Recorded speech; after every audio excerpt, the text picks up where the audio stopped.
انسان کی عمر اس دنیا میں بہت ہی محدود ہے۔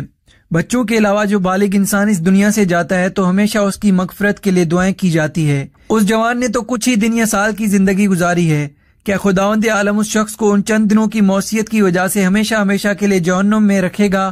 اس سوال کا جواب پیغمبر اکرم صلی اللہ علیہ وآلہ وسلم نے کچھ اس طرح سے دیا ہے۔ ایک دن ایک یہودی پیغمبر اکرم صلی اللہ علیہ وآلہ وسلم کی خدمت میں آیا اور عرض کیا، اے محمد، کیا آپ کا پروردگار ظالم نہیں ہے جو چند دن گناہ کے بدلے انسان کو ہمیشہ ہمیشہ کے لیے جہنم میں قرار دیتا ہے؟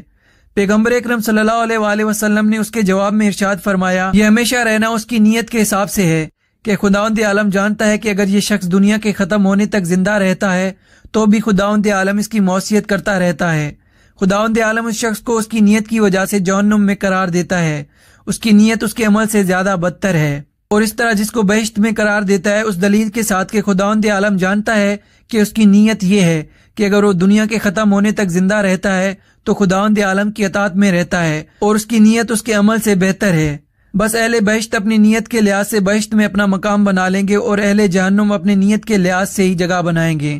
خداوند عالم اس کے بارے میں فرماتا ہے، کہہ دیجئے ہر شخص اپنے مزاج و طبیعت کے مطابق عمل کرتا ہے، بس تمہارا رب بہتر علم رکھتا ہے کہ کون بہترین راہ ہدایت پر ہے۔